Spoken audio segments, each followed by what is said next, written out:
All right, so I get to talk about winter moths because I'm lucky. So yeah, we don't quite see winter moth males like we used to. This was a few years ago in December at my window. So winter moth, just a little bit of review, or maybe some people don't know about it. You know, it's an invasive insect, came into Nova Scotia in the 1930s and then into Massachusetts in the 1990s. And, you know, we don't care so much about the moths, but we do care about the caterpillars. And so, yeah, starting in the winters around Thanksgiving, we get the males emerging and the females. The females we rarely see because they don't have wings, as you can see. And then the eggs, so the females lay eggs and the eggs overwinter. And they usually start hatching, usually right around green tip or so. You can see, or usually right around April 10th. The range that we've seen is like from March 21st, or as late as April 21st, depending on the spring weather, on the degree days that happen. So this year started seeing eggs hatch around the 22nd or 24th of March, and but it really varied. I'm monitoring eggs in 3 locations because there aren't that many eggs around anymore. So I'm monitoring in 3 locations, and at one place the eggs are almost completely hatched, and then 5 miles away are at my house. Some eggs aren't even 50% hatched. So they're really right on the cusp of everybody being hatched pretty soon, though. So as I said, the eggs usually start hatching around Macintosh green tip, and we used to want to know exactly when they were hatching because there were so many winter moth caterpillars out there. We really needed to put on a spray right away to protect those new buds, because the little caterpillars, they hatch, they get into the little buds when they're just opening up right at green tip or here into blueberry buds. And even if caterpillars, you know, even if eggs aren't right on the apples or blueberries, they can blow in from surrounding trees.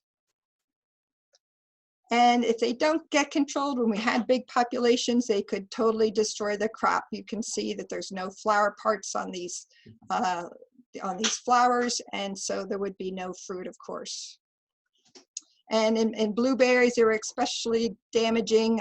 They would really tend to be in the flowers, and people would not even realize that the winter moth were there until it was, you know, getting to be well into June, and there was no fruit there.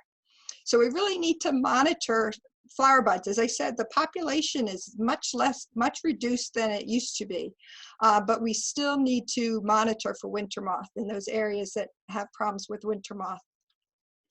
And the time to scout for winter moth is really a tight cluster. So even though the eggs have hatched, you know, by say 1/2 inch green, the caterpillars are tiny, they're hard to see, maybe they all haven't blown into the orchard yet or into the blueberry patch.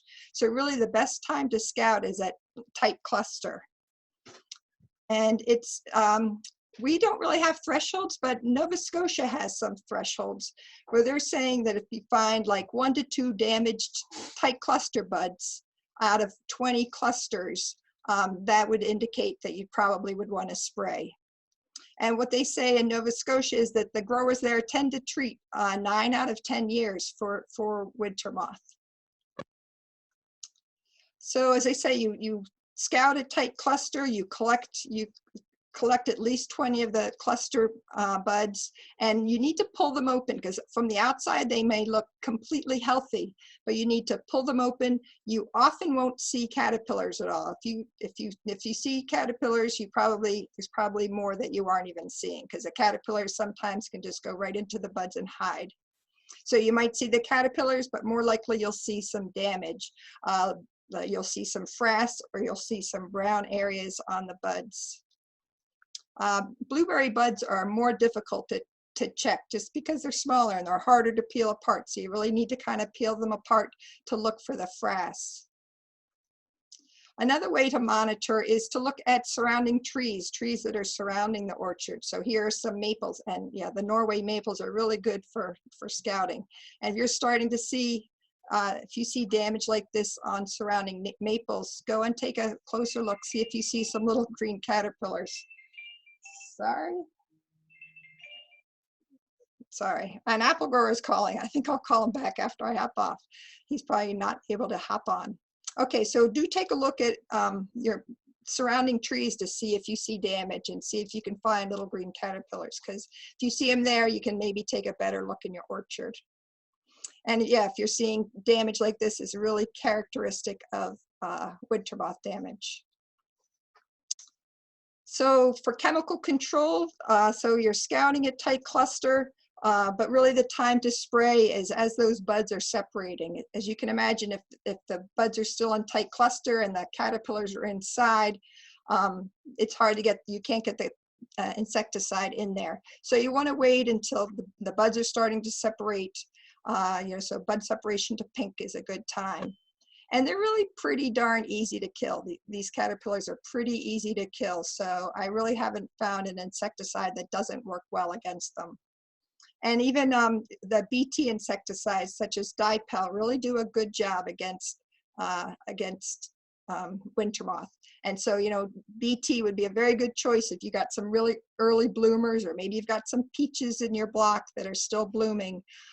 You can go in with something like dipel and you're not going to harm the bees. So a little bit of good news, you probably remember that there's been some great biological control. This fly that parasitizes only winter moth, and that's Joe Elkington on the left. He's been working on this, and there's Jeff Botker. He is retired now, but Joe is continuing on with research. I talked to him last week. He is great. So these flies have been released really wherever there's winter moth has been found, and we've recovered a lot, and they're really doing a great job bringing the population down. So nice to have some good news. I do want to mention also just about green pug. How are you doing? Yeah, I'm almost done. We do have green pug, which is a close relative of winter moth, does pretty similar damage, but it really just feeds on apples and crab apples. So the green pug moth will develop that nice burgundy stripe down its back, where the winter moth stays green with those pale green stripes. When the larvae are tiny, they look identical, and they hatch about the same time. Okay, you know what? I am going to tell you real quick, just to remind you guys to be watching for spotted lanternfly. Sorry, I didn't tell Liz or anybody I was going to do this.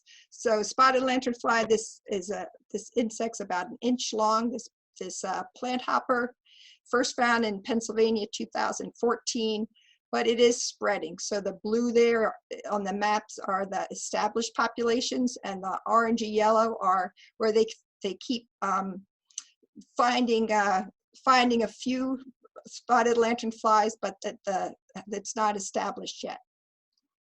So these are the eggs, not very easy to see, but the little nymphs, the young nymphs are very cute, and the older nymphs are even cuter, but the adults are they're pretty hideous, and they really tend to congregate together in the fall like that. This is actually what was happening in orchards in Pennsylvania. They tend to just come in and cause a mess. I'm sure you can imagine the pick-your owners would want to avoid this like the plague. Just also, if you have Tree of Heaven seems to really be attractive to the spotted lanternfly. So anywhere you see Tree of Heaven, you should be getting rid of this tree. And this is the little leaflet on the Tree of Heaven. This is most characteristic, having these notches on either side of the leaf. Okay. Oh yeah, and so these are plant hoppers, and they suck in sap, and out the other end comes honeydew, and you know about sooty mold growing on honeydew. So we don't want this pest. We want to know when it's here. So that's my public service announcement. Okay. That is it. Awesome, Heather. Thank you. That was great. And thank you for the spotted lanternfly. Those are